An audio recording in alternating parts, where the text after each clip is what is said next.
I've got a couple of other bits of news. They can wait for another time because we're going to talk about Tales. Oh, no, we're not going to talk about Tales of the Territories because we've got one special video that we have to react to. So if you give me a few seconds, I'll set it up. Okay, I've done it, finally. We're back on as well. Right, so there's a 5-second piece of video that you tweeted quite recently. Do you want to set this up or shall I just play it? We can just play it. Okay, this is 5 seconds for the audio listeners. We'll describe what happens in a second, but here we go. Oh my God! Oh! Oh my God! One more. Oh! For the audio listeners, Dutch, let us know what just happened there. Well, for the audio, I don't know where this guy got this idea. And this brings in, I was going to talk about a little bit about wrestling dressing rooms. And this was an independent show somewhere. And this guy thought that he would do this move and he'd be talked about. He'd be the talk of the wrestling world, or he was doing it for the dressing room to show how hardcore he is. And he almost ended up with a serious injury. Now, why would somebody, and he's a big fat bastard anyway, get on the top rope and douse himself with kerosene? I don't know why. I mean, these are what we're talking about in wrestling dressing rooms. You could go in there and you can find the dumbest person in the world. You could find an idiot with an IQ of 20, or you could find a Rhodes Scholar. That's what you find sometimes in these independent dressing rooms. Obviously, this guy on the IQ scale is probably a moron. And he got up there and he found out that this idea wasn't so hot, or he did. It was a hot idea after all, and he fell off, almost hurt himself, and was trying. It was a towel what he put around his head, but he did that for the dressing room, I'm sure, and thought he'd be the talk of the wrestling world. Well, he was the talk of. I mean, I watched it. I've seen it a couple of times, but that is one of the most stupidest ideas I've ever seen. And I've seen some crazy ideas. Guys get on top of high ladders and fall and miss. They don't even hit what they're talking about. They're wanting to hit, setting your head on fire. And I'm saying that's what's wrong with the professional wrestling business is guys want to do stunts instead of doing psychology, because psychology is actually a little harder to do. And you got to listen to the people. But apparently he didn't want to do that. He wanted to get up there and set himself on fire. And it didn't end well for him. I bet he had a 3rd-degree burn up there at least. Had to, and he couldn't get it off fast enough. Yeah, well, there's nothing in that head that was worth, which would have caused any sort of like damage. That's mean. That is mean. You should apologize. He's quite, no, I'm going to go on for it. He's clearly not even a half-wit. He must be like a quarter-wit, this guy. How could that have gone any other way? Oh, I don't know. But you cannot go into these buildings and have any kind of fire, because they'll ask you, if you rent the building, are you going to have any kind of pyrotechnics? And if you are, you got to tell them, and then they check your insurance to make sure that's covered in case something goes wrong. See, every time WWE, they used to do all the pirate. Do they still do that? I don't think they do anymore. They stopped it a couple of years ago to save money, despite the fact they were making record profits. Well, I think that the way they set those pyrotechnics off, it was loud and it was irritating to some people, and it scared little kids. So they did stop it. And they spent a ton of money on that. But if you see pyrotechnics now or fireworks at a WWE show, that has to be cleared. And I'm sure this stunt this guy did, it wasn't cleared at all. And probably the promoter didn't even know. But if I was the promoter of that show and that guy did it, he'd be fired right when he lit it. That's when he was fired. There's half a chance he probably was the promoter. Well, maybe so. But think, what if that had caused the ring to catch on fire, and then the ring burnt down, ruined the floor? You know how much to put a high school gymnasium floor down? You know what it costs? An arm and a leg. About $300,000. That's an expensive floor for those kids to run up and down, and they don't want. And that's why a lot of wrestling promotions are not welcome in high schools anymore, because idiots have gone in there, like this guy, and messed it up for the next promoter that came along. See, one of WWE, I learned this in WWE, is the people that said, I want to leave it better than I found it. And which is a good motto. Leave it better than you found it. But the guy went into a gym and he didn't leave it better than he found it. He messed it up. So for the next promoter to go in there, they're going to remember the last one, and they throw all wrestling promoters in the same basket. You know, we don't need them, and they'll mess everything up. So things like that actually hurt the business. And I don't know how many fans want to see that anyway, to tell you the truth. We the people! Did you? I interviewed Barry Windham not too long ago. Did you get ever into the thing of shooting road signs while you were driving? No, David Schultz did, though. You know, Dr. D, David Schultz, he was the one that slapped, what's his name, the guy in New York? John Stossel. He slapped the hell out of him. He would do that. And he would ride down roads, and he said, hey, Dutch. He's legitimate. I love him to death, but he's legitimately nuts. He said, what's this, man? Boom, boom. And he had one of the biggest guns and loud.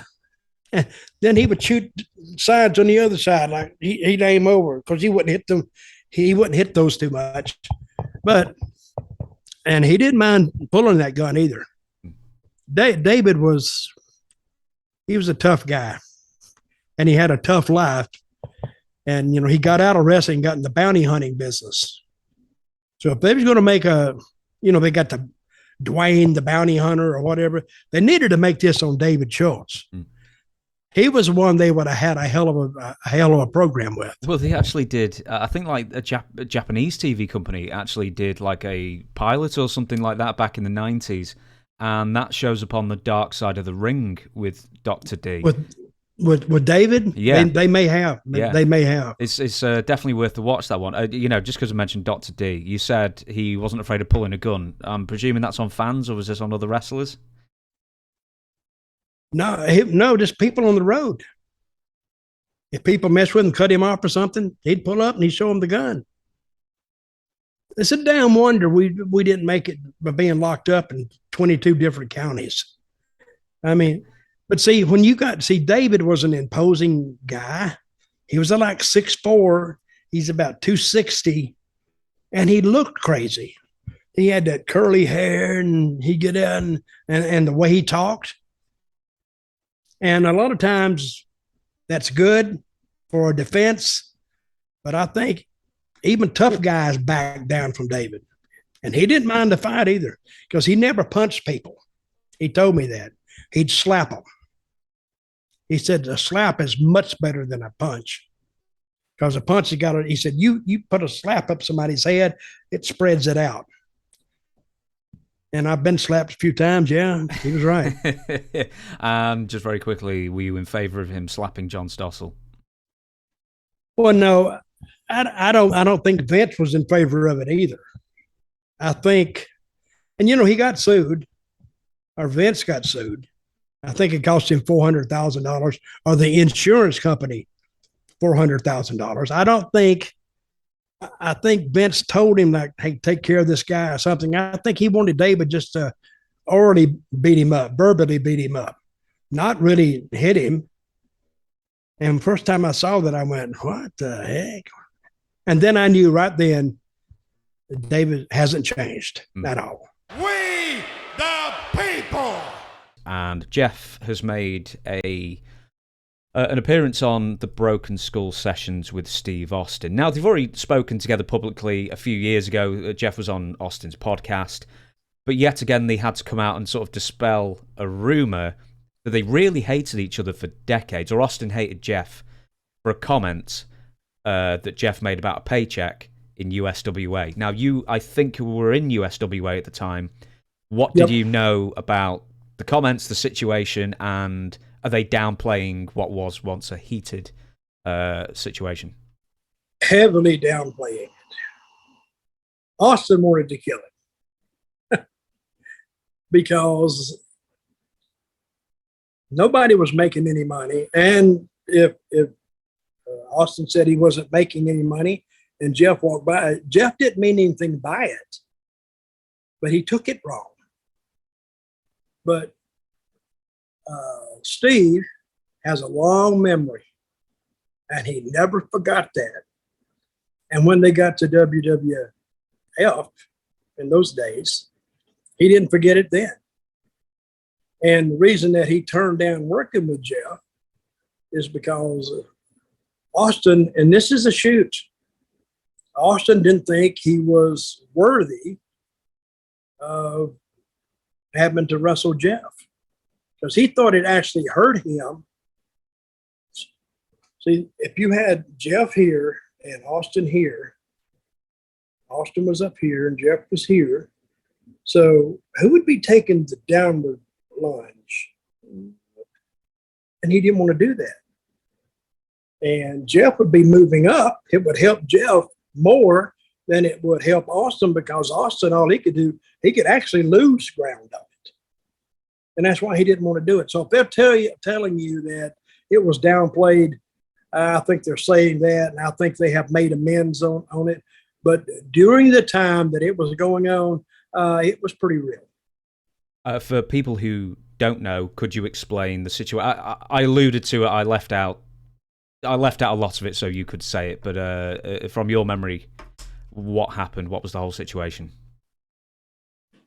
When he said that, well, I guess they get their paychecks, I guess. Yeah. And what did he say, of course, as well? And I think he was looking at it. Business was terrible. It was, I don't know why they were even keeping the territory running, because Lawler wasn't even working the territory. Lawler was spending most of his time in Stanford on Monday nights and going on tour, or coming back to Memphis and doing other stuff. But he wasn't spending all that time on wrestling. Nobody was making any money. Jerry Jarrett wasn't making any money. Jerry Lawler, and these were the owners, they weren't making any money. And of course, the talent wasn't making any money because nothing was drawing.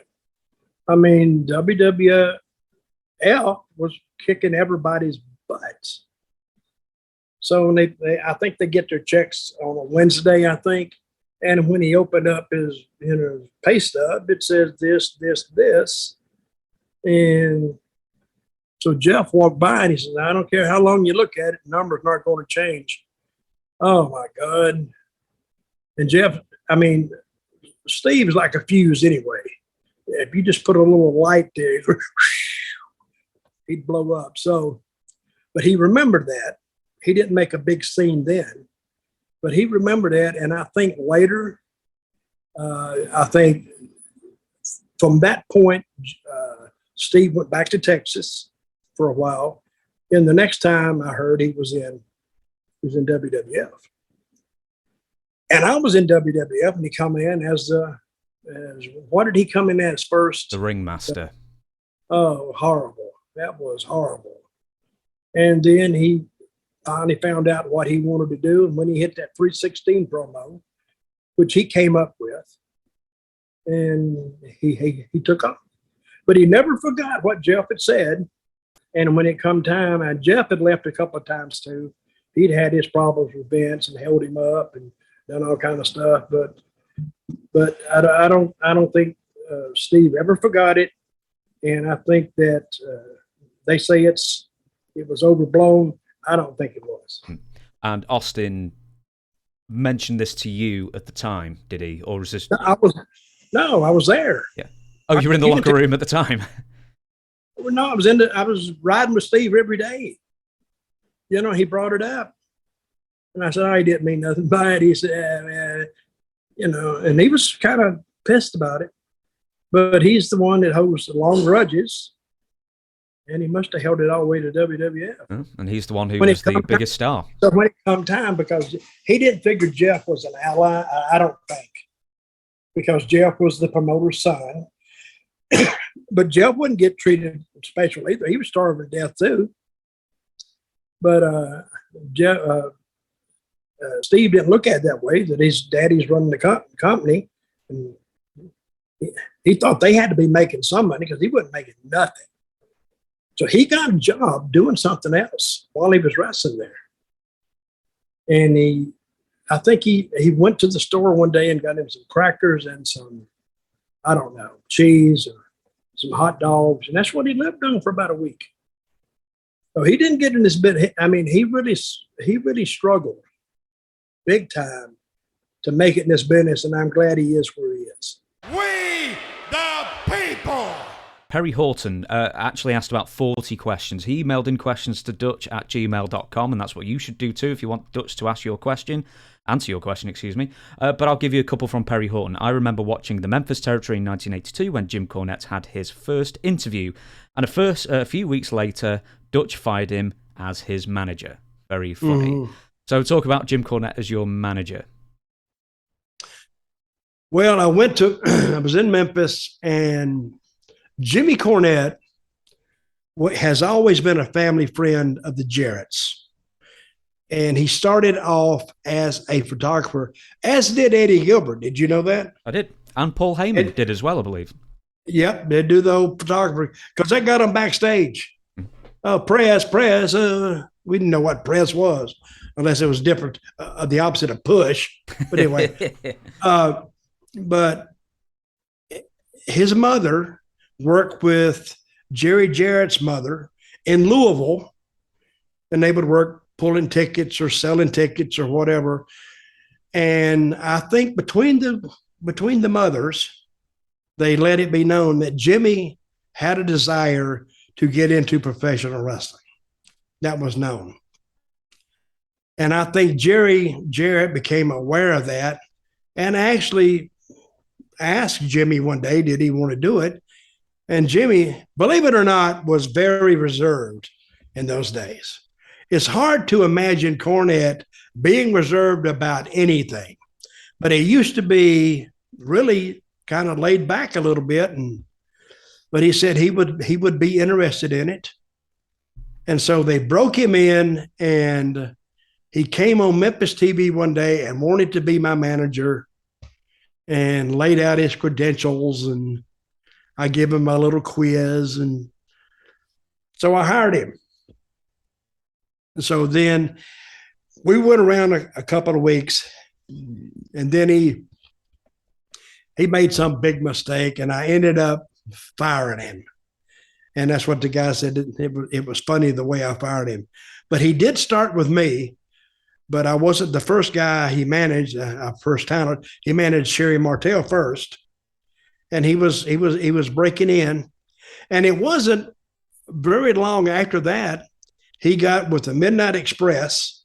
It was probably a couple of years, and they went to Oklahoma, Mid-South Territory, set records.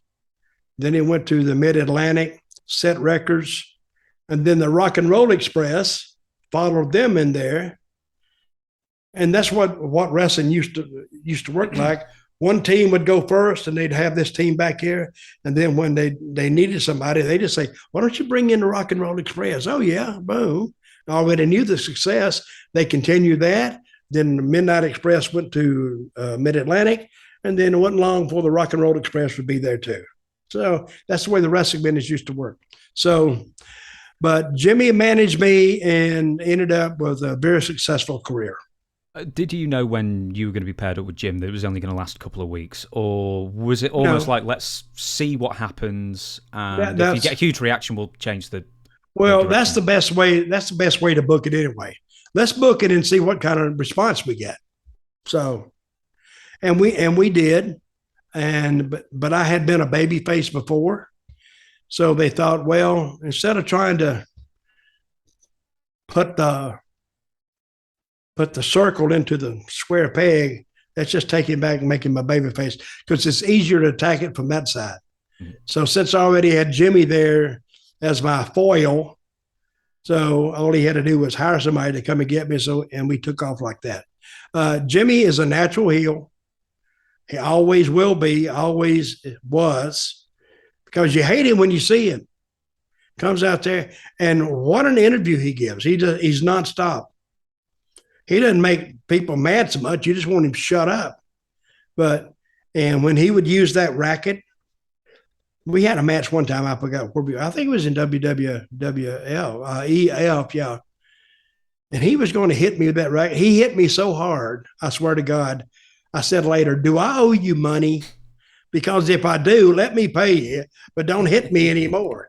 And he had a way of laying it in. He'd lay it flat, loud, very loud. I mean, it wouldn't kill you, but you know it was there.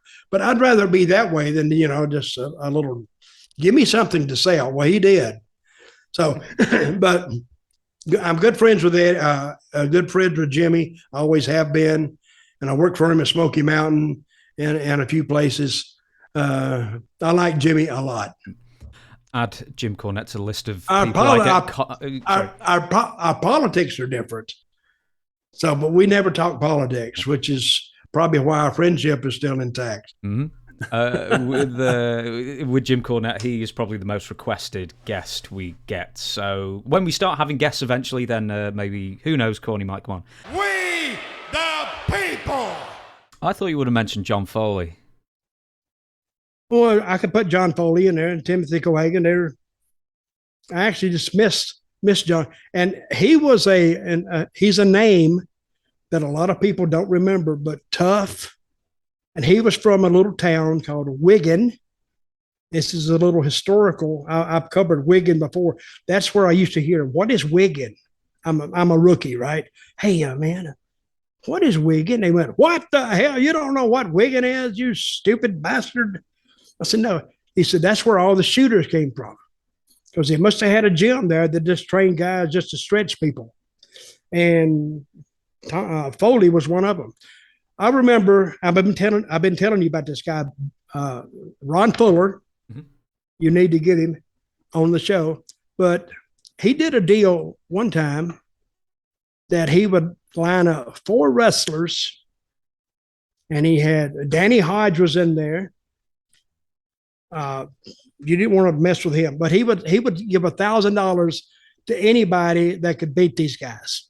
And he'd put Danny Hodge and another guy named Dale something, who was an amateur wrestler, another guy. They were all like big, bulky guys with good bodies. And then he put John Foley in the lineup. And here's John, about 45 years old, standing at the end of a line, smoking a cigarette. And he asked the guy, who do you want to wrestle? And he said, I wrestled the guy on the end. That was John. That was the worst choice he could have made, because John would take him into the ring, and this is in front of a crowd, and John would just embarrass him, take him down. And remember, you asked me about the sugar hold? I did, yeah. He'd put the sugar on them, and they would scream. Folks, if you've never had a sugar hold put on you, study it. If you get anybody in this hold, they're not getting up. And before if they don't want to say I give up, just tug on that arm a little bit, and the shoulder comes out of the socket. Hard to believe that can happen in a wrestling match, but it can. He put it on me one time, excruciating pain. You'll yell, you'll say I give, let me up. I mean, that's a kid's game. I give up. Kids know that. But anyway, they would wrestle John, the worst looking one out of them, the worst in shape looking one out of them. But John didn't work in being in shape. He worked from knowledge. And he would take a guy, and the guy could be big, he could be strong, he could be big, but John didn't go from whoa. When they locked up, that's when the guy started. John saved his energy, and then the guy would blow himself up, get tired on his own. John take him down, hook that arm, and pull back. He's done. Worked every time. I watched every match he had, and man, he come back, and John said, "Hey, matey, he's a little tough." I said, "Hell, he didn't look tough to me." Well, he was. It's funny, you can, because I used to do Brazilian Jiu-Jitsu for quite a few years, and you could always tell someone who's just started, because you get sort of in the guard or whatever it is, and the body's so tense. Yep. And as soon as that happens, you know you've got him. Yep. Because he blows himself up. You don't blow him up. And blowing up means he runs out of steam. He starts breathing heavy. He's nervous anyway. He's breathing heavy, and you just wait for that go point and take him down. And once you take him down, now he's expending more energy that he doesn't have because he's already lost it, and he's done.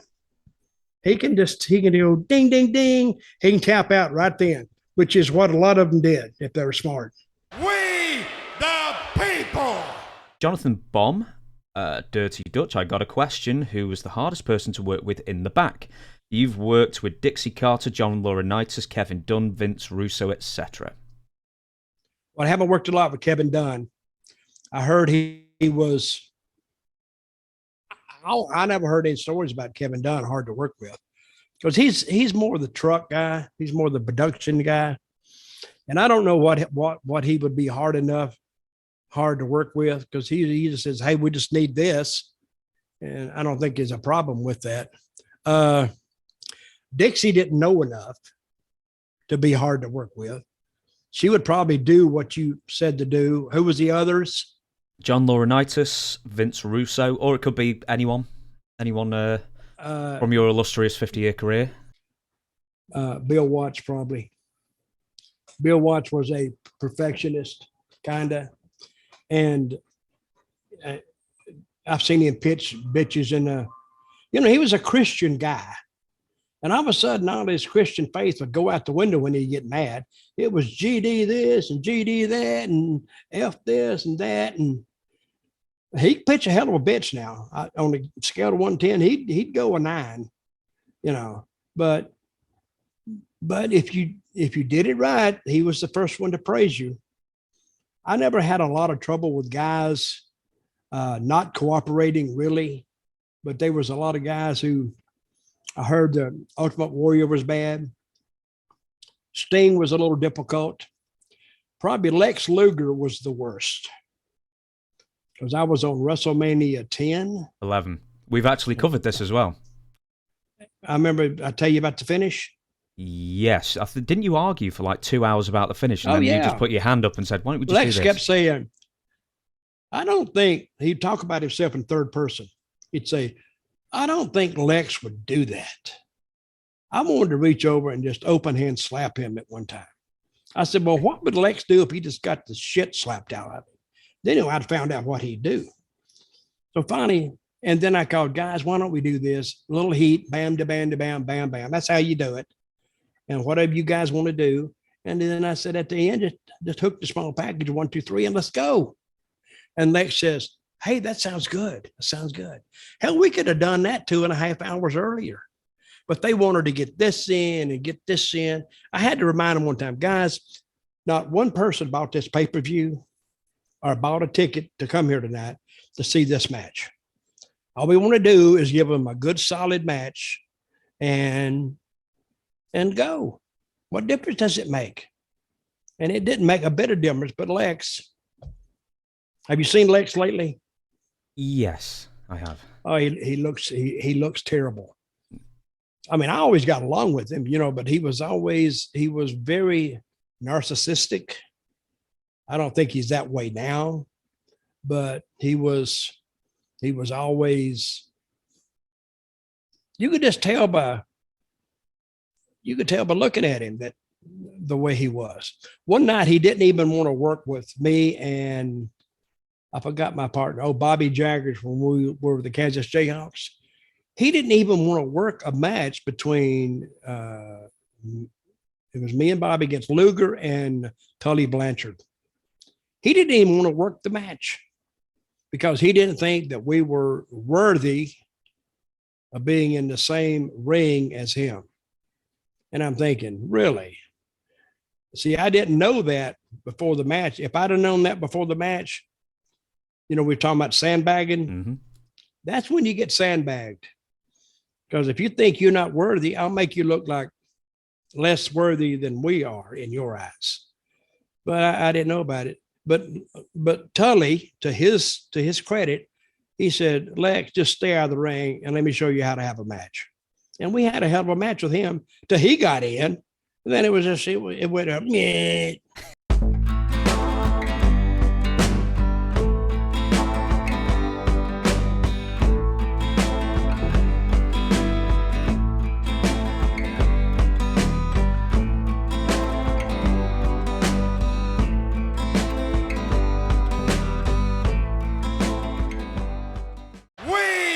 the people. I mean, straight away, I'll admit I'm a complete idiot. I read this news clipping, and I bought it pretty much hook, line, and sinker. And apparently, a lot of other people have as well. Basically, do you have it? Do you have it? I have it. I'm going to read. I'll read some of it out. So, Mantell sets world record Tuesday night at the Garden. Dirty It's Dutchman. a newspaper. It's a newspaper clipping. That's Yeah, what it looks looks really like. good as well. It's even got like a bit torn off the bottom of it as well. It's on Dutch's Facebook, by the way, if you want to see it yourself. But I'll give you the thing. Dirty Dutch Mantell set a world's record Tuesday night at the Louisville Gardens when he wrestled in 5 events and won all 5, including a Texas death match, a handicap match, an open challenge to any person, male or female, in the building, where he defeated 1 male and 1 bisexual female, plus pinned Ginger the Wrestling Bear in under 6 minutes. Now, there is a tiny bit of truth to that, is that you have wrestled a bear. Oh, yeah, I've wrestled the bear. So, but the thing about that, I'm thinking about me and John Layfield, Bradshaw. We would just make up stories like that going down the road. And the more outlandish. But I didn't know when I put it up there that some people would actually believe that. Yeah, like me. Because I feel think, like a complete idiot. Did it have a date on it? No. I think I dated it. But anyway. But I took an old newspaper clipping, and I'm a Photoshop aficionado, a fan. And I said, how do I make this look like it was actually clipped out of the paper? And I looked up the font they use for the newspapers, and I just retyped the whole thing. And I maybe yellowed the page a little bit, looks like an old newspaper, and I typed it in. And I don't know how many people believed that. They said, wow, I used to go to Louisville all the time. I don't remember that. I said, well, you should have been there because I made history that night.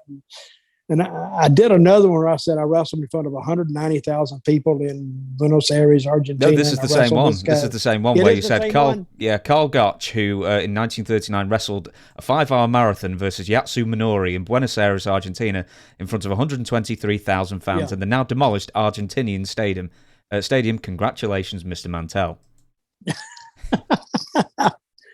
Oh, it's too much. I mean, but if you put it up there and you don't see, it's like wrestling.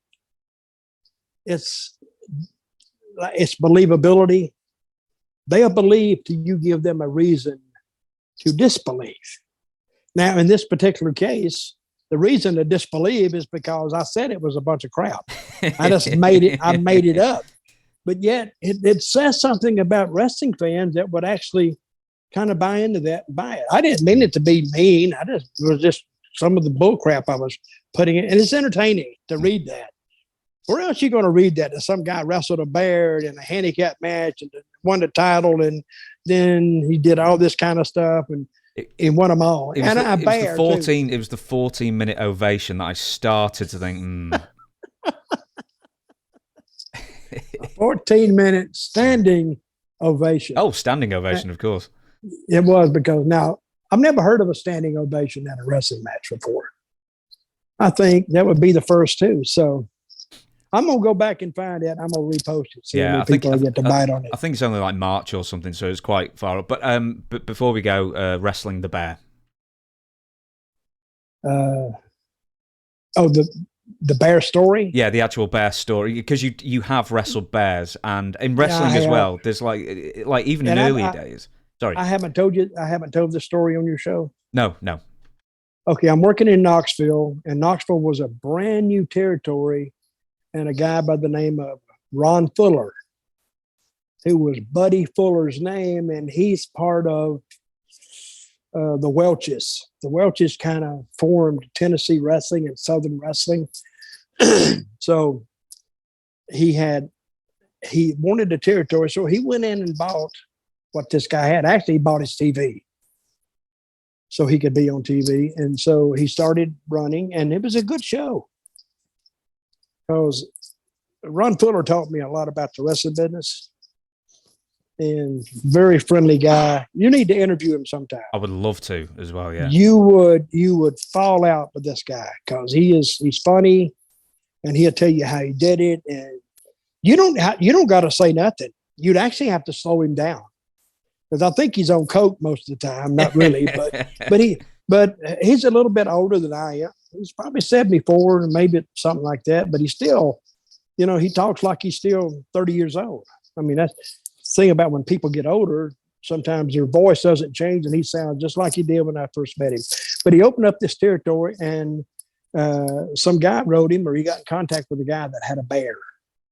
He wanted to bring the bear in, and Ron said, "Hot damn, that'd be different, a wrestling bear, blah, blah." So, and then I saw on the sheet or something that I'm wrestling the bear every night. He was there a week. And I said, "Ron, why am I the only one wrestling the bear?" He said, "Well, nobody else will do it." I said, "Well, you didn't even ask me." He said, "Oh, hell, you do it. You don't care." I said, "Okay." So first night I was supposed to wrestle the bear, it was in some little, what we call spot show. Wasn't a big town. It was some town in Kentucky. I go up there, and I see a truck there with the cage behind it. It's pulling something behind it, and the bear was in it. So when I went in, I saw two wrestlers. They were teasing the bear, and they took like sticks, like this long, and they were poking the bear. Oh, I got mad as hell. I said, "Stop! What are you doing?" They said, "I'm nothing. Dutch wants to step with pig. Bear don't care." I said, "Well, no, bear does care, and I care too. Don't get her. Her name was Ginger. Don't get her in an agitated frame of mind, because I'm going in the ring with her. Get out of here." So they walked away. And it was Dream Machine and Jerry Stubbs. That's who it was. I still remember this. And I always remember this too. She turned to me and looked me right in my eyes. And of course, she couldn't talk, but it's almost to say, "Hey, I don't know you, but thanks," because they were irritating me.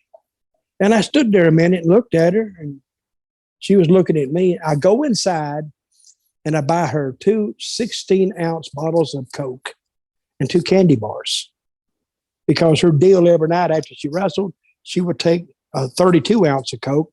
She would get on a chair. This is for the fans. And she'd drink that 32-ounce bottle of Coke. That was for the fans. So I give her the Coke. She knew what it was. And I gave her the candy bars. She ate them. Then she drank the Coke. And then she went, "Wow, you gave me something to drink." It was hot out there too. And I looked in. She didn't have any water in her bowl, nothing. It was hot. It's like 100 degrees. And she's got hair and fur, so she had to be hot. So I stood there so she could get the scent of me. So when I went in the ring that night, she would know that I'm not one of those guys who were poking her. So I went in the ring that night and I stood across, and all of a sudden it was like her eyes lit up like, "Hey, I know you. Hey, you're that guy that gave me the Cokes." Like she's remembering. And of course, I'm reading into the stuff that I wanted to read into it. And I went up to her and I put my foot out, and she just hooked the paw around my foot. Didn't yank, didn't pull, didn't do nothing. And they told me that you put as much pressure on her and she'll put on you. And it was true. I'd lock up with her. Of course, she had no teeth. She had no claws. So she was kind of on her own. She'd die because she had no way to defend herself. But then we get through the match, because I did most of it, running, hopping out of the ring, and people going nuts. And so then the match was over. A couple nights later, I remember this, that the handler was drunk. They laid her in on a chain. And he's in the ring with her, holding her back. But he was yanking her really, really hard. And at this time, I kind of liked Ginger. And I think she kind of liked me. So when we got in the back, I told that handler, I said, "Why are you yanking her so hard?" He said, "I don't think it's none of your GD business." I said, "Well, it's going to be my GD business, because the next time you yank her and you hurt her, she takes it out on me. I don't want to." I said, "Do not ever, ever yank her hard like that again. Are we going to have a big, big problem?" And of course, she was there too. And she looked at me and saw the handler back up. So, and I never did have any more. He didn't yank her the next night because he wasn't drunk, but he didn't do it anymore. And I remember the last night she was in the territory, we had a battle royal. So all the guys, they had her in the ring first, and then here I come. And I stood over there next to her. And all the other guys and the same guys that had poked her, they get in the ring like, oh God, oh God. And I'm playing with them. And I said, Junior, see him over there? And I pointed to the guy. And she does, and they go, oh God, she's going to remember me. And she did. So I remember first thing I did, I flew out there and I grabbed one of them that was messing with her. And I said, hit me. He knocked me down and he started punching on me. Well, she saw that. She saw her buddy getting attacked. Oh my God, she went after him.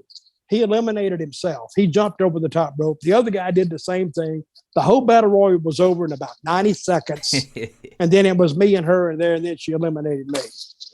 So, but I wish, and I wrote about this in my book, and I wish I'd have had the money to buy that animal. But she was mistreated and she's dead now, but I don't think she died a happy death, if there is such a thing. But I don't believe in doing animals that way. And I try to treat her as best as I could. But it's just one of those things that they did back in the day, but they don't do anymore. And I'm glad they don't do that. Yeah, absolutely. Ginger, the wrestling bear. Is it absolutely same with circuses? Animals have been banned here for, good couple of decades at least. You can't use any animals in the circus traveling around. They're always in terrible condition and stuff. How do you put over a bear in? I'm assuming you took the loss in the singles matches. Well, she didn't pin me. I just left. but I'm thinking later on, wait a minute. Even if I could, how would you pin a bear? They don't have shoulders. How you going to lay them flat like this? They'll just roll over one way or the other. but I put my finger in her mouth one day and she doesn't have teeth. And my little finger went back over her gum. Oh, she bit down with her top gum, even though she didn't have teeth. She almost broke my finger. Mm. Oh my God. Well, I didn't have to be told not to do that again. So, but I really liked that animal, and I really felt bad of the way she was treated. And I put it on my Facebook page. It's just Dutch Mantell. You can still find it. But I had a lot of people write me and tell me they loved that story because it's a true story. So, and I told the same story today that I told in the book. It's just me. I may have added a few details that I've left out, but not much. I take it you never got bonused for these bear matches? No, I didn't get nothing. I didn't get a thank you, really. Yeah. And in the old days, not only were there like wrestling bears, there were like orangutans, alligators that I assume had corks on the teeth and stuff. I mean, it was really commonplace. Well, Brian Fuller told me one day they had this other bright idea to wrestle a gorilla. So they went to see this gorilla, and the gorilla walked up to a big truck tire, and he did figure eights with it. He went, he just like bent it in two, so it ends up like a figure eight. Then he let it go. And they said, no, maybe we shouldn't do that. No kidding. Because animals, if they hit you one time, the bear has the same thing. If the bear had really let loose with a slap, knock you out.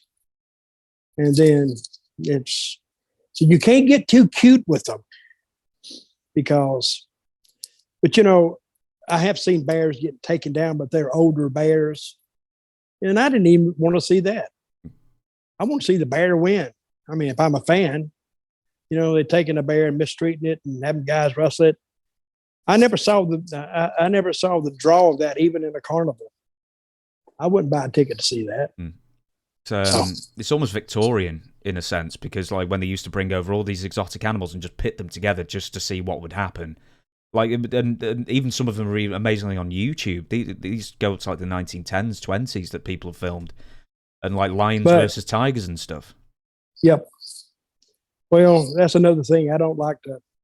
I wouldn't want to watch that. Down south where I'm from, in the United States, and it's all over the country. It's dog fighting. Yeah. That's illegal, but I don't know why anybody could ever get involved in that. even cockfighting. In Puerto Rico, it's legal. Yeah. Still, I don't know if it's still legal today, but I saw a cockfighting arena.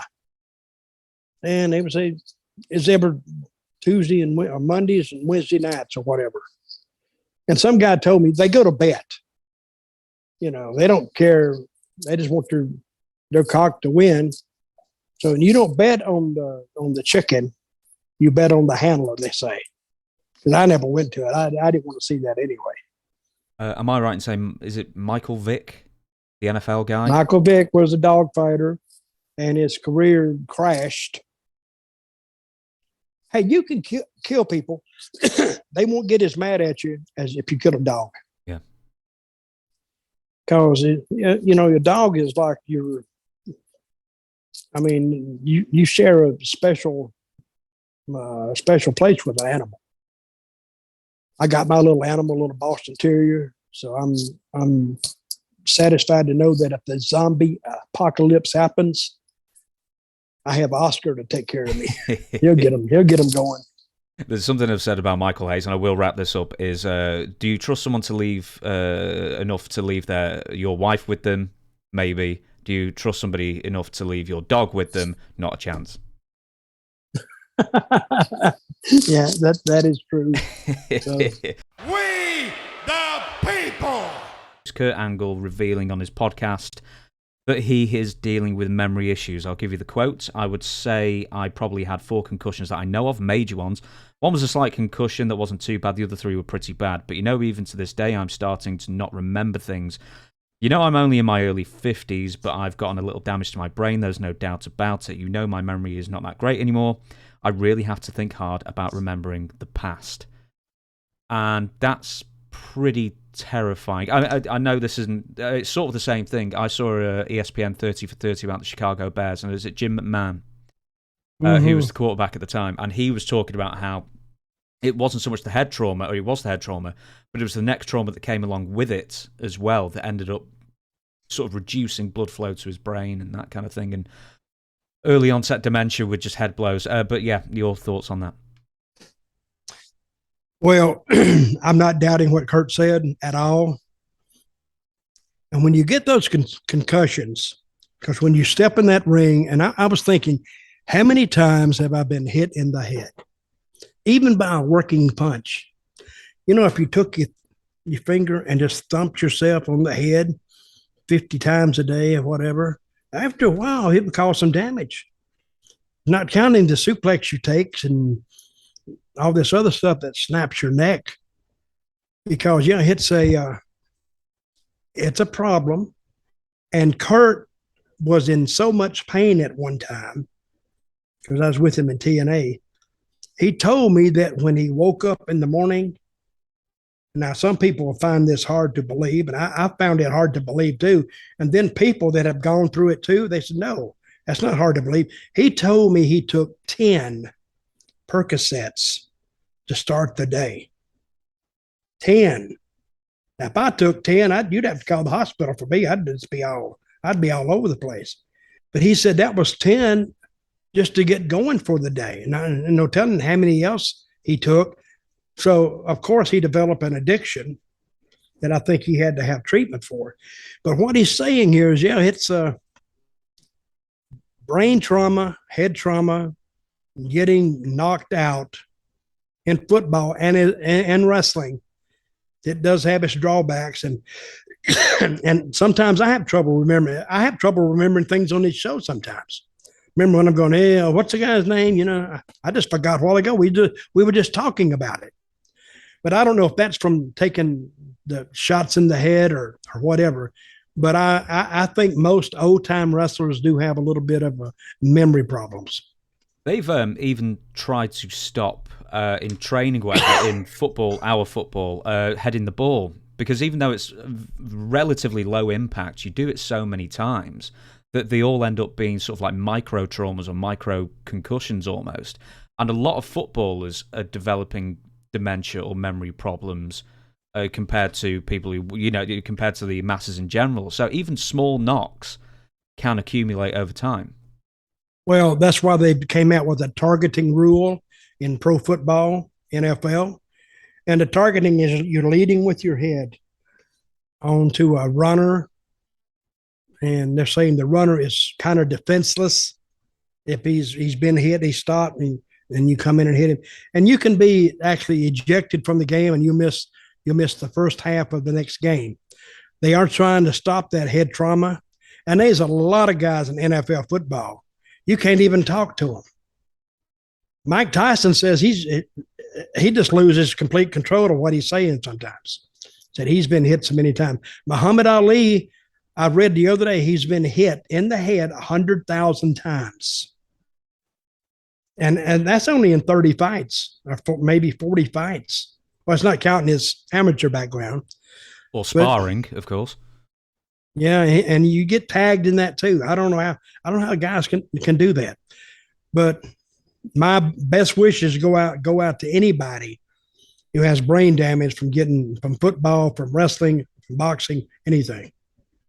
Just one more mention of Kurt is when you were in TNA, I don't know if you ever went up to him or anybody else went up to him and just said, slow down, you don't need to do that. You don't need to do whatever you're planning, some whatever crazy move that it may endanger his health. And he probably did endanger his health on quite a lot of them as well. Well, you couldn't tell Kurt not to do it. You could tell him, but unless the boss of the company told him, and he wouldn't even listen to that. Dixie Carter was the owner, and Jeff Jarrett was the co-owner. They could go up to him and tell him, don't do this. And he didn't listen to them because he actually thought of himself as above them. He was Kurt Angle. He'd been in WWF, WWE. Now he's down in TNA. And you want to know how I knew that Kurt's drug addiction was really severe? When they released him cleanly. They didn't have no 90-day no compete clause or nothing. This is they being WWE. WWE, they released him when they said you can go, he could go and work for whoever that day. And they said you're gone. One reason I heard they were afraid he was going to die while he was on WWE payroll. Now, of course, I heard that. I don't know if it's true, but they don't need that negative publicity after, the drug scandals they've had before. And I think this was when Vince was trying to sign some new TV deals, and he didn't need that negative publicity. But I did hear they wanted to get rid of him as fast as they could because they knew he had a severe problem, and they was afraid he's either going to die, he was going to overdose, or some bad news could come out of his drug use. I've had probably about 4 or 5 concussions. Nothing as major as this, but I'm presuming you've had far worse than I've had as well. What was the worst? You used to call it getting your bell rung, but what were the symptoms of your worst head injury? Well, I'm kind of lucky. I've been knocked out. I've been knocked out by a punch on the street. Been knocked out by football. A guy, he targeted me right in the head. Out I went.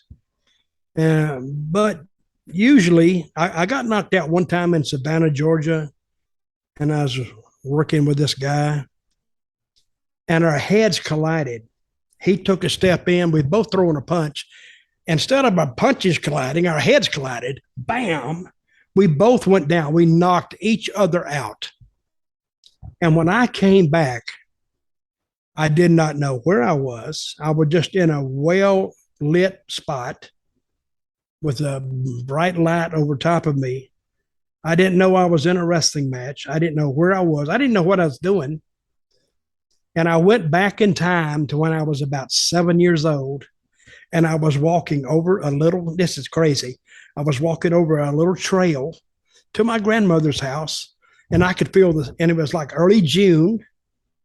I could actually, and I could hear the birds chirping in the tree line and the bugs flying around, and I could feel the sun on my arms. Crazy, huh? Mm.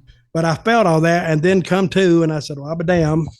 I'm in Savannah, Georgia, in the middle of a ring, in a wrestling match. Then I realized, but it's hard to tell how long you're out. What might be a second to me could be 30 seconds, or what seemed like 30 seconds could only be 2.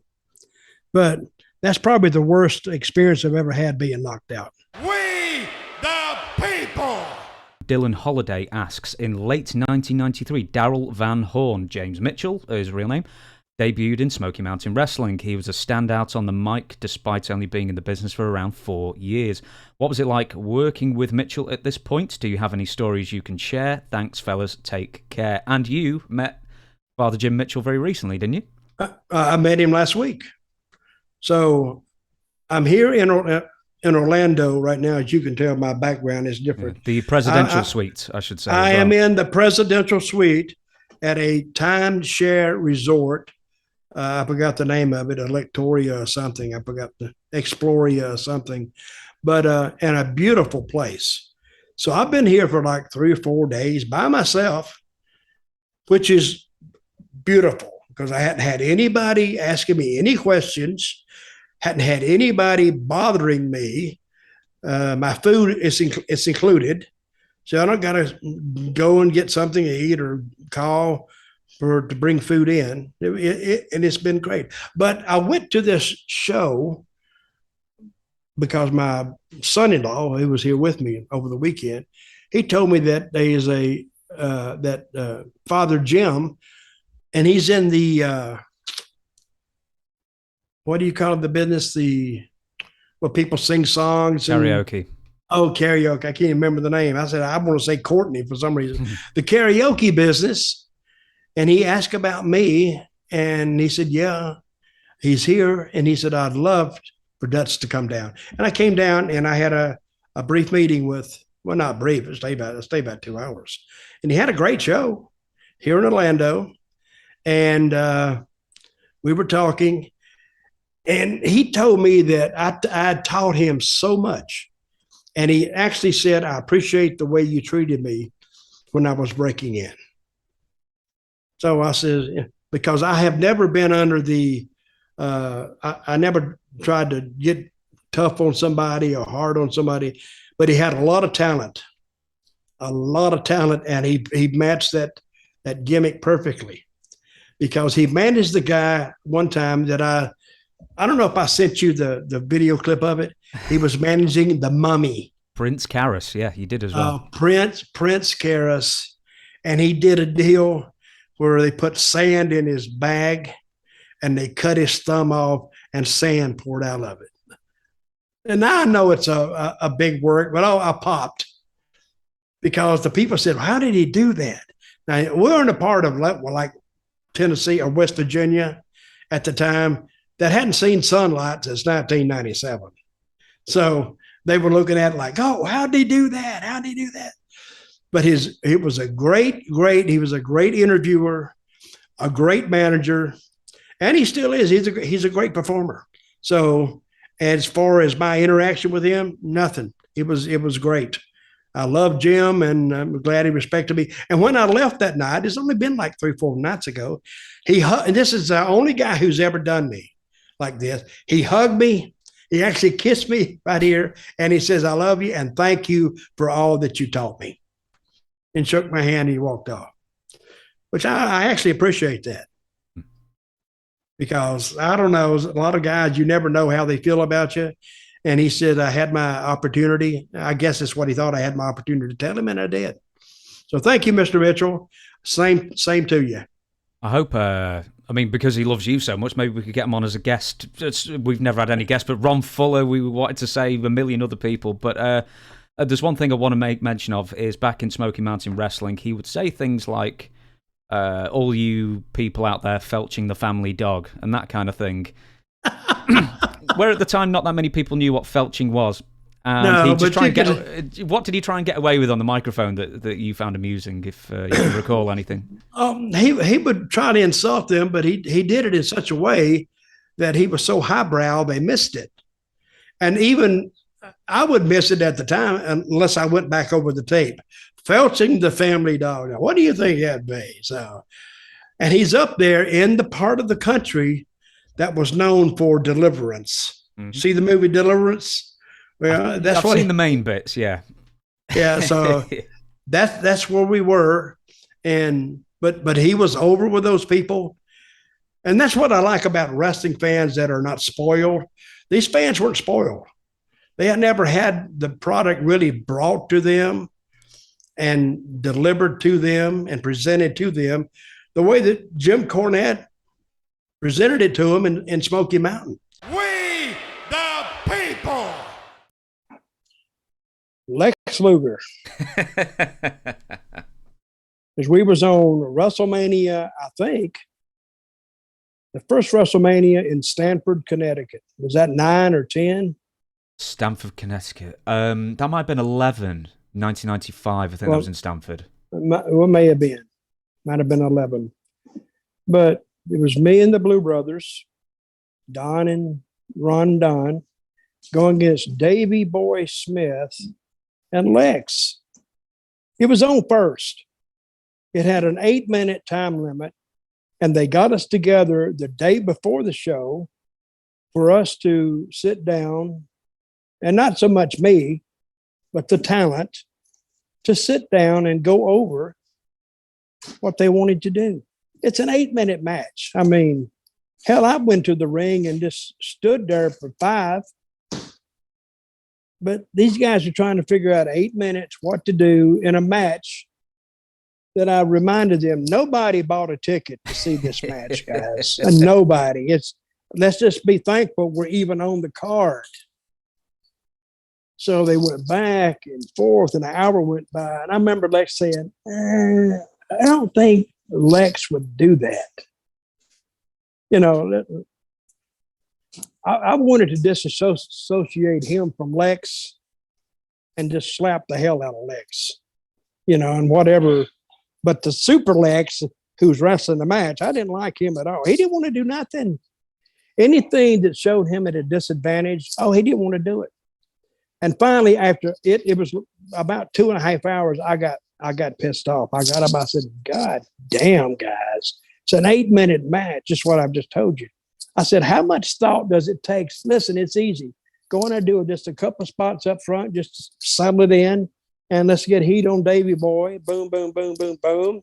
And let's give Lex the hot hand and do what you do. I mean, I'm not calling every move for you. That's your job. And all of a sudden, let's get a 4-way going. Let's let Davey and somebody go out of the ring and have Lex hook him with a small package. 1, 2, 3, and we're done. They went, wow, that sounds great. I said, well, damn, we could have done this almost 2 hours ago. And I sit here and listen to this crap, not necessarily coming from Ron and Don or even Davey Boy. It was all coming from Lex. But he didn't want to do this. This would make him look good. So he thought the match was basically his. So anyway, I says, let's get out of here. Have you ever experienced a wrestler who's louder than Lex in the ring as far as he gets hit and he goes, oh, you know? Lex was horrible. I don't care. They pushed him to the moon and back. He couldn't work. He just couldn't do it. He was too busy posing and flexing. And nothing looked.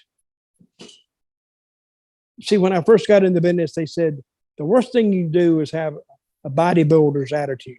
I said, what's that mean? They said a guy that, even when you have him down, he's posing, And I didn't really know what that meant. Till I saw Lex, then it's self-explanatory. I never, Lex, he only worked he worked Florida, and I think he worked Mid-Atlantic for a while, and then WWF. And that's the only places he worked. See, most of the guys who were starting business, they would hit Florida, and they would hit Memphis, and they would hit Texas, and then Mid-Atlantic, and they would work their way, and they would spend 5 or 6 years or more getting to the WWF. But Lex, he was never used in opening matches. Hell, I wouldn't use him in an opening match now. I mean, you open a match is very important for a card because you want 2 guys who can move and get the people involved. But you go out there and there people look and say, boy, they don't respond to stuff they don't like. And I never saw anything that Lex did that the people really liked. We the people. I'm surprised that Jeff Jarrett and Jerry Jarrett were on the same table. I know that they fell out many years ago over TNA and Vince Russo. But do you know when did they start reconnecting? Do you know? Oh, 3, 4, or 5 years ago. Well, maybe. I think my involvement with TNA stopped at 2010. I think, well, it's been longer than that, probably 8 years, 9 years. But they fell out originally over their investment in TNA because Jerry Jarrett didn't like the way it was going, and he didn't see how they could make any money. And he didn't like the way Vince was. I mean, Jerry never liked Vince at all. Jeff did. I mean, Jerry kind of, I don't want to say hated him, but he didn't think he had any wrestling knowledge other than what he'd shown previously. And I don't think that impressed Jerry, but they fell out. And I think Jerry wanted to sell his shares back to the company, and he wanted Jeff to do the thing, and Jeff didn't want to do it. They sunk actually a lot of money in that, more so than what you think. But see, the first pay-per-view they did, I never will forget this. They came out like 2 or 3 days later and said they had done some astronomical amount of buys. Like I heard they did 80,000 buys, which was at $30 a pop. That's a lot of money. But they didn't do 80,000 buys. I think they did something like 8,000 buys. So that wasn't received favorably. So because they had hired this pay-per-view guy that gave them the wrong figures. He didn't last long after that. How do you miss something by 72,000 buys? I don't know. But that's what started them on the wrong foot, and it got worse from there. And that's what Jeff and Jerry eventually fell out about. Now, after Jeff, I think had kind of Jerry relinquished his shares of TNA. I don't know what he did with them, and he was totally out of the mix. And I think then Jeff had trouble later on with the company, and of course during that interim period, I think that Jeff's wife passed away, Jill,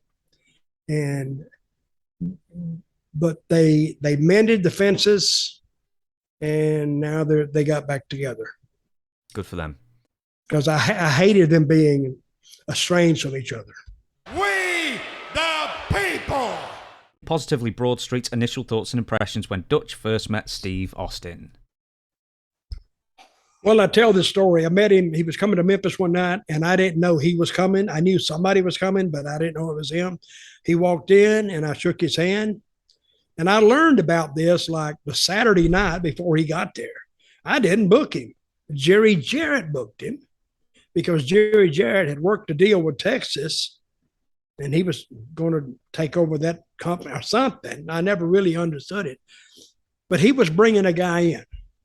And I didn't know his name. I didn't know nothing about him. So Monday night, I'm in the Coliseum, and he walks in, and he said, "Oh, my name's Steve Williams." I said, "Oh, okay. How you doing?" Blah, blah, blah. I said, "You're on first, and I'll get back with you. What we're going to do." Okay. So I went back in there about 15 minutes later, and I said, "What's your name?" "Steve Williams." I said, "Well, you can't be Steve Williams." "Why not? It's my damn name." I said, "Well, I don't give a crap what your name is. They already got a Steve Williams. Dr. Death Steve Williams. We can't have two." Well, I said, "Listen," and I didn't want to force any name on him. I said, "Think of a name, and I'll be back." When I come back 15 minutes later, "You got a name?" "No." "Keep thinking." I was going around doing something else. Come back. "Got a name?" "No." Keep. Finally, it was like 5 minutes before the bell, and he's dressed, he's ready to go. And I already told him what he was doing. I said, "You got a name?" "No." I went, "All right, shit, hell, fuck." I said, "Listen, tonight," and this, I just pulled it off my head. I said, "Tonight, you're Steve fucking Austin." He said, "Like the $6 million man." And I still remember this. I said, "No, more in your case, like the $6 man." Now go out there and do it.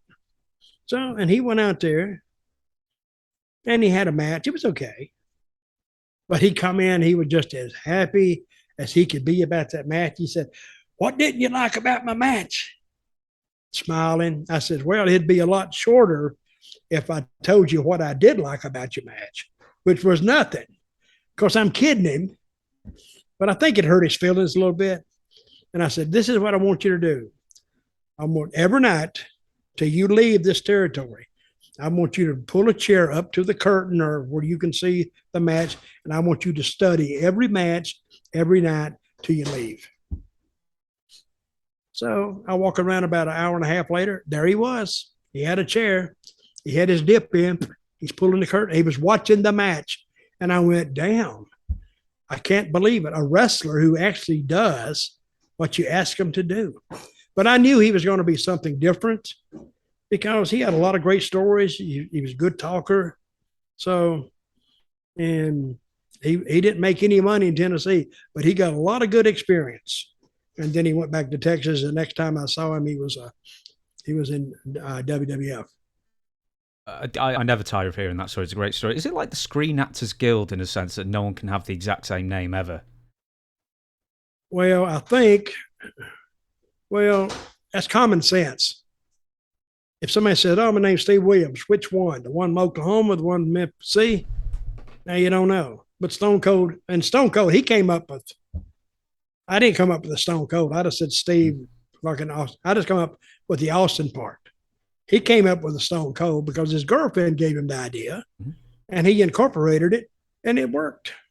We the people.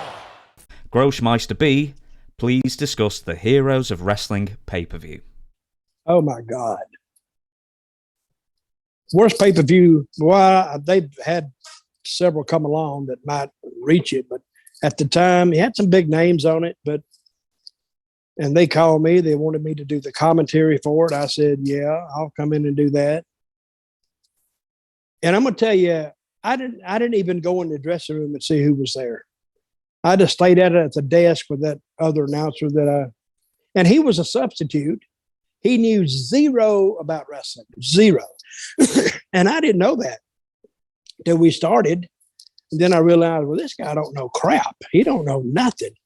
And it was, I still remember where it was. It was in Biloxi, Mississippi, which is an unlikely place to have a pay-per-view, in the casino. Casino was nice, but it was a bad pay-per-view. I do remember one thing, that Jake the Snake came out there, and he had the snake, but he held it in such a way on camera that it looked like he was holding his member. And he turned it around, and I went, the commentary team went quiet on that. What are you going to say about that? I was hoping they'd just get it off the screen. And the matches were just, some of them were passable, but not outstanding.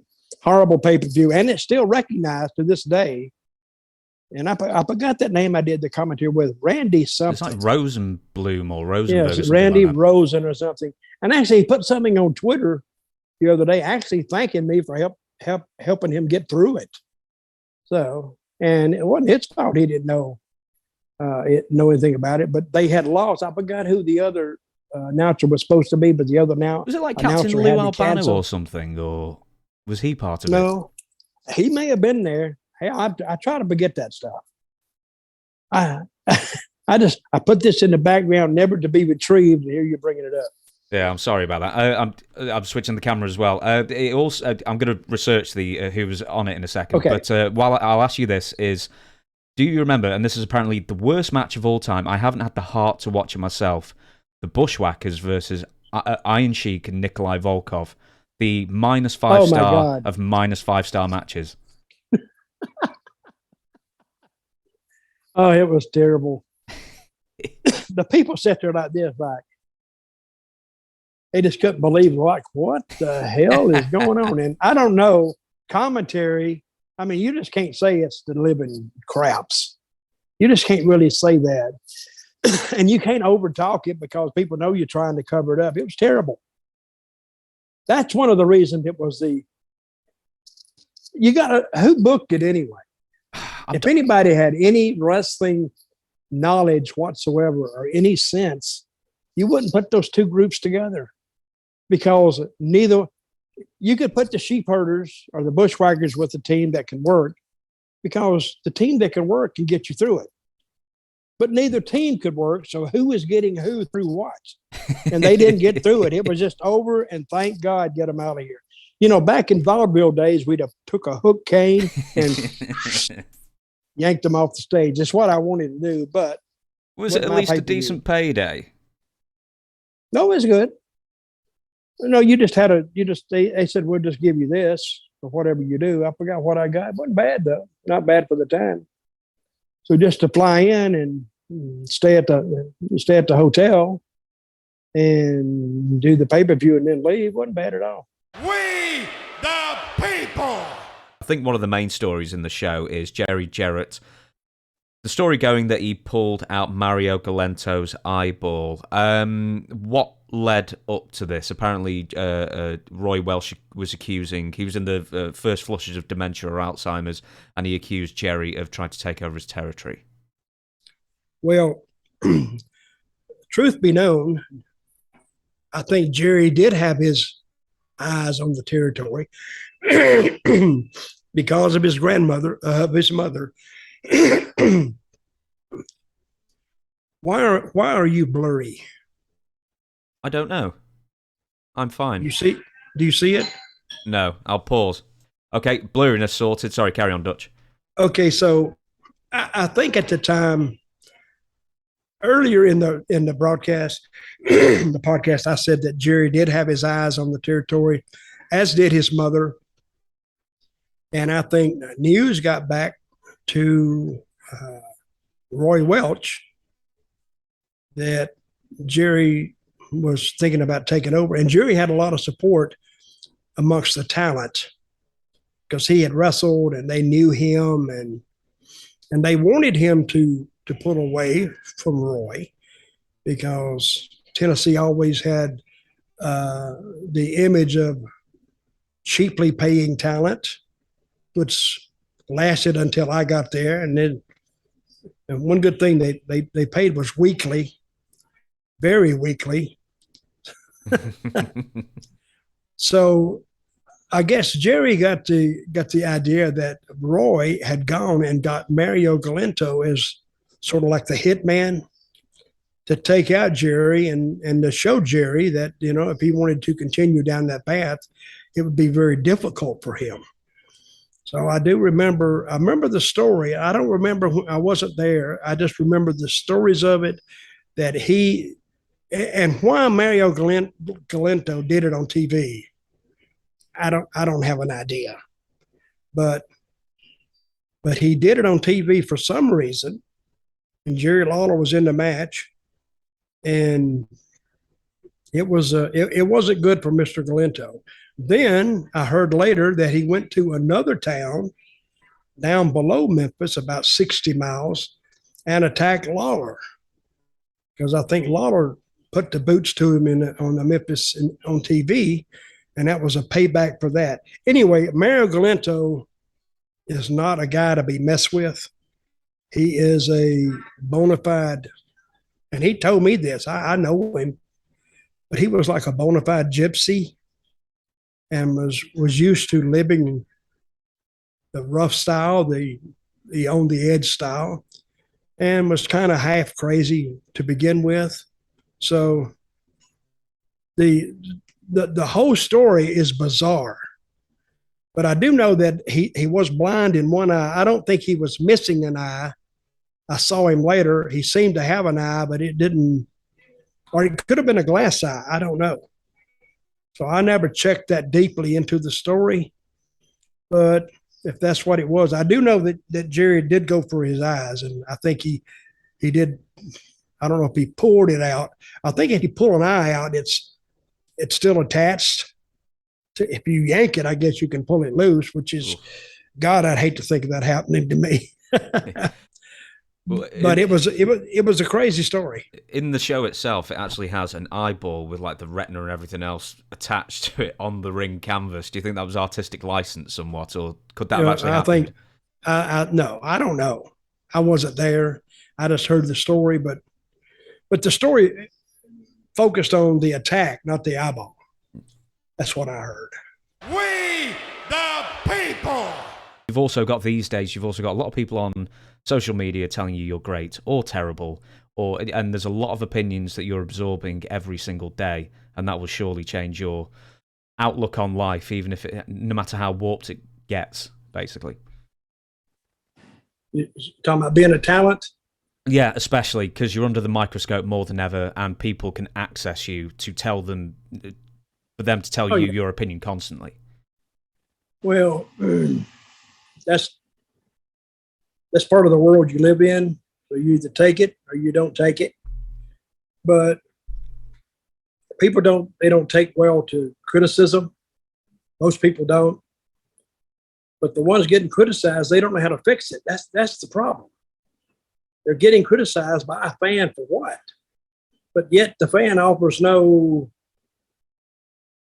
remedy. Solution, yeah, they don't offer a remedy for the criticism that he's dispensing.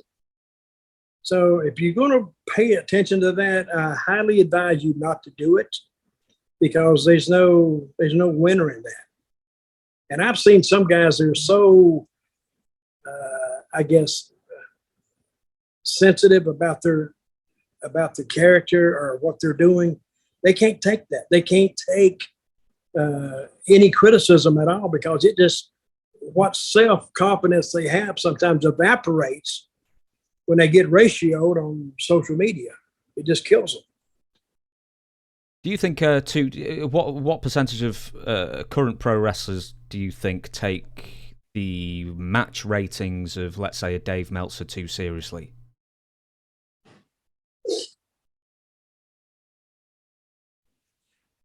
I had to sneeze. I think Dave Meltzer takes it too seriously, to tell you the truth. You're allergic to the name Dave Meltzer, I can tell. Oh, yeah, that's what I'm allergic to. Dave Meltzer can kiss my ass. He really can. But I will say one thing, he's a smart guy.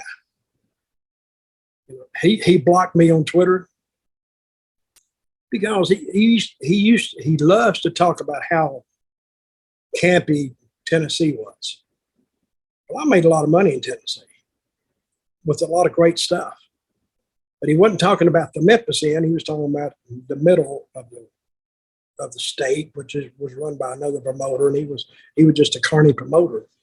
So when I engaged him to back up what he said, he refused to even defend what he said and just blocked me. So, but Dave Meltzer was smart at the time, because he was just some kid, I guess, in California, who wrote this letter and sold it for $2 a month. He used to actually do the paper copies of it, and he'd mail it out every week. So if he had 1,000 copies he was going to mail out at $2 a piece, well, that'd be about $2,000. He'd make $1,500 a month and never leave his house. This was back in 1978. So you imagine $1,500 then compared to what it would do. It was like $5,000 a week. So, and through all these fans, he built this reputation of, oh, he knows wrestling and he knows that. And a lot of times he just makes stuff up. He said, oh, no, I would research it. I'm asking him for it. He would research it with people who agreed with him. Of course, they're going to agree with him.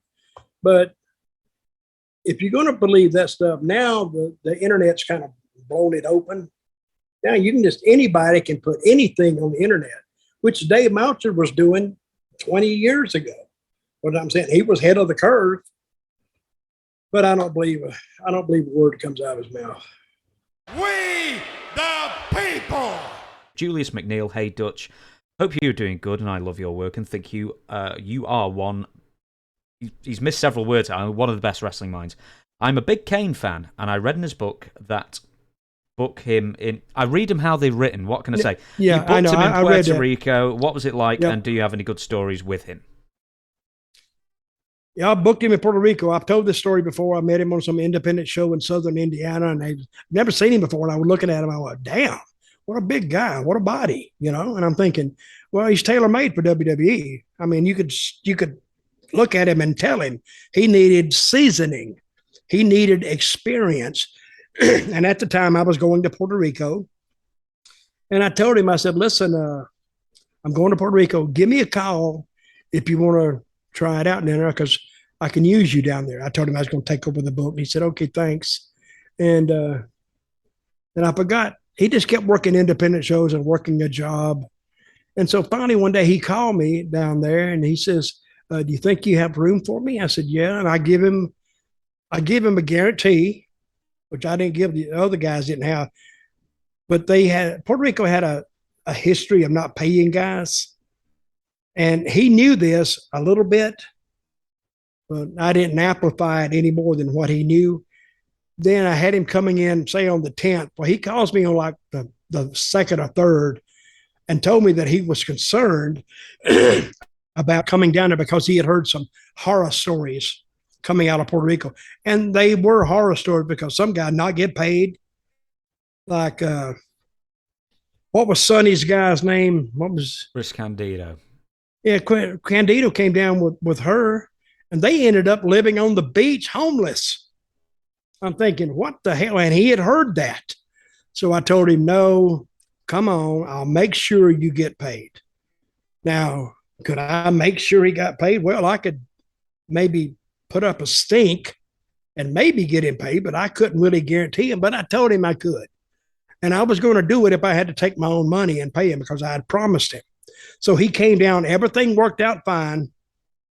And I was glad that he was there because one night we pulled into the show and I had worked this hot angle on TV.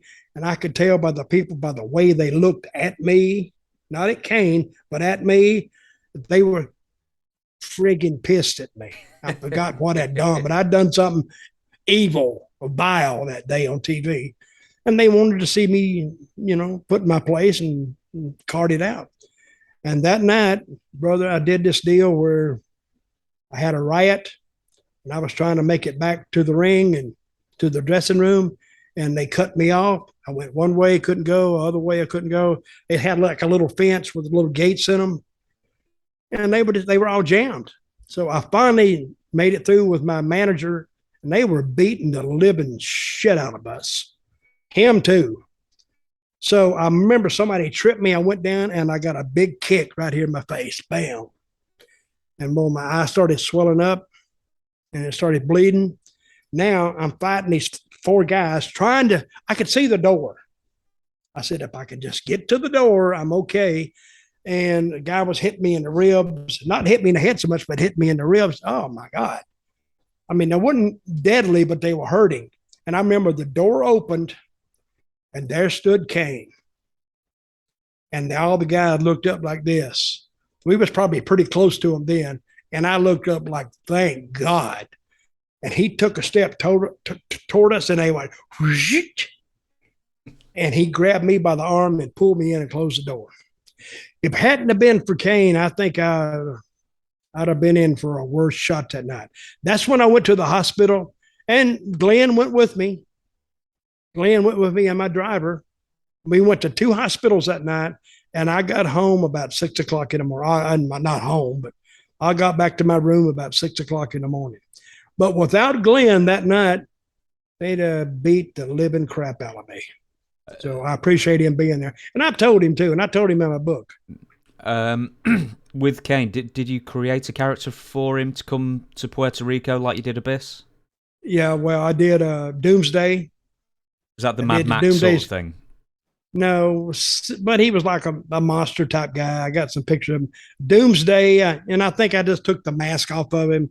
It was like what movie did you name them? Mad Max Road Warrior. That golf, that The gimp goalie thing. mask. Oh, right. The goalie. Yeah, I took that off, but he learned to work there. I kept him down there 9 months, and then I put him in contact with Jim Cornette. And Jim Cornette brought him into Smoky Mountain. And I think Eddie Gilbert was there. He wanted to bring them together, but Eddie, something happened. He didn't go there. Actually, he came to Puerto Rico. And there's a whole story about this too, and then Kane went on, he went to the dentist part. He went to Scott Hall impersonator or whatever, and then he ended up as Kane. So it worked out good for him. The Eddie Gilbert thing, it didn't work out so well because when I suggested to Carlos who could be the next booker, I told him I didn't know. He said, well, what about Eddie? And I was going to suggest Eddie, but I didn't. And I'll tell you the reason why was because Eddie did have a drug problem, and they sold like Percocets and Lortabs. They sold them. That's an opioid. They sold it over the counter, didn't have a prescription or not. You could get it every day if you wanted it.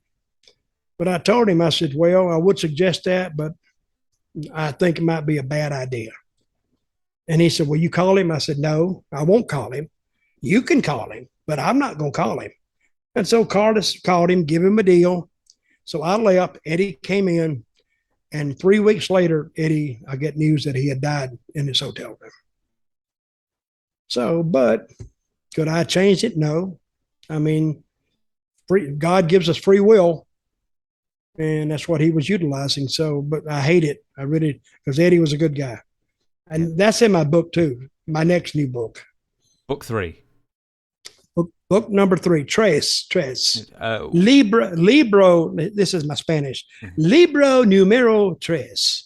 That's pretty good, I thought. And when's it coming out? When I finish it, whenever that is. Well, have you got like a schedule for it, or a goal, a date in mind that you might get it out for? Maybe for Christmas. Perfect time. I hope so. Maybe. But don't you know me better than most. Don't hold me to a deadline. Because I said, well, I don't feel good today, or this, that, and the other. I mean, I make it up, but I'm bad on deadlines. But it will be a very interesting book because in this book, I'm going to cover my early years. Nobody knows about that. I've never been freely, talkative about it. This will be about my TNA years, kind of. Then my WWE years and my experiences there. So it should be a decent book. And if you can't wait for the 3rd book, there are 2 more books that Dutch has got already, Tales from a Dirt Road, and I can't remember the name of the other one. The World According to Dutch, I just looked at it. Yep. It's on the floor, I can't reach it at the moment. But they're both available on Amazon, and if you want them signed... you can just email me at Dirty Dutch Mantell with 2 L's at gmail.com. Tell me what you're looking for, and I'll get back and contact you right away.